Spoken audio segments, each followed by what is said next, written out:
Ingat, ahlus sunnah itu bukan wahabi, ahlu tauhid itu bukan wahabi, salafi bukan wahabi, sunni bukan wahabi, apalagi firqah najiyah, kelompok yang selamat bukan wahabi, taifah mansurah, golongan yang ditolong oleh Allah bukan wahabi, as-sawadul a'dham juga bukan wahabi.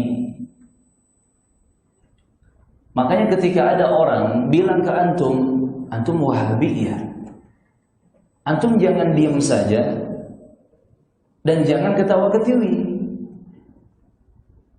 Gak apa-apa Ustaz ya, selama anggapan mereka wahabi itu yang bertauhid, gak apa-apa, saya wahabi. Ini kalimat yang salah justru. Ada orang-orang sok pahlawan mengatakan, kalaulah yang menegakkan tauhid itu adalah wahabi, maka akulah wahabi. Kalaulah yang membela sunnah Nabi adalah wahabi, maka akulah wahabi.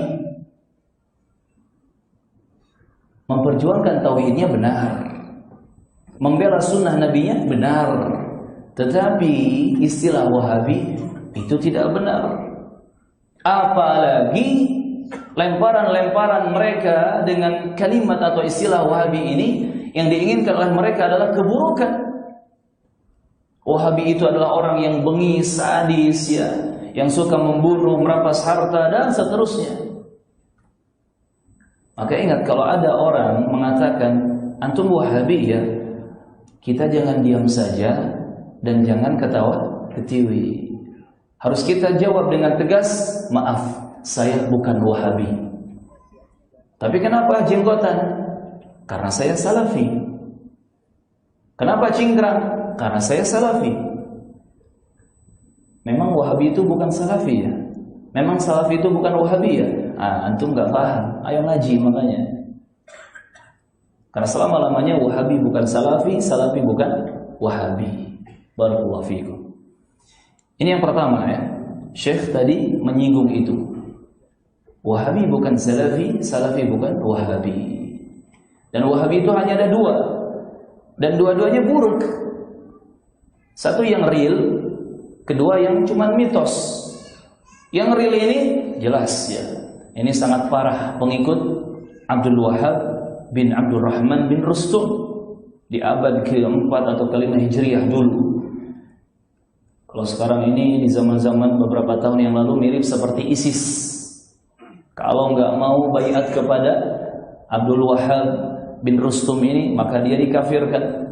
Nggak ikut kelompoknya dikafirkan, nggak gabung dengan kelompoknya dikafirkan, dan seterusnya, sampai dia memudahkan pengkafiran kaum muslimin, memudahkan penghalalan darah dan harta kaum muslimin hanya dengan alasan mereka tidak gabung, mereka tidak mau membaiatnya.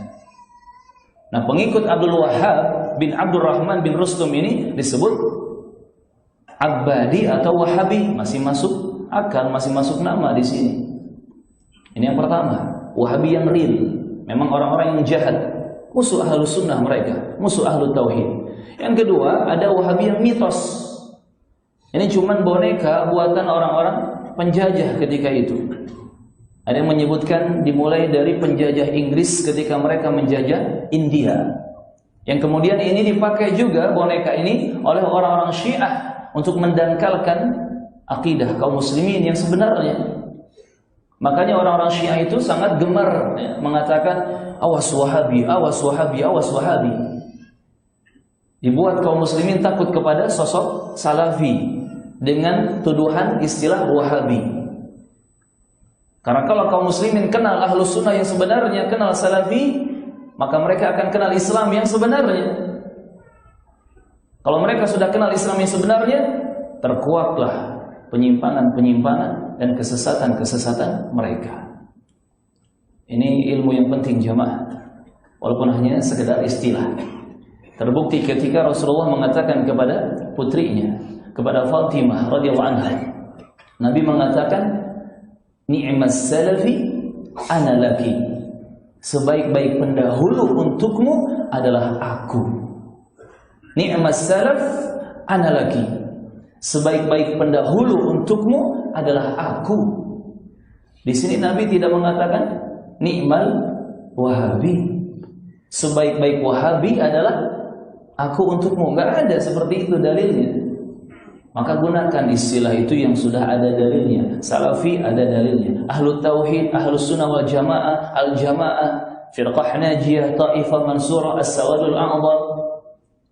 Ya, ini semua ada dalilnya dan kita menggunakan istilah-istilah yang ada dalilnya. Sekali lagi, kalau ada orang menuduh kita Wahabi, kita harus protes. Maaf, saya bukan Wahabi.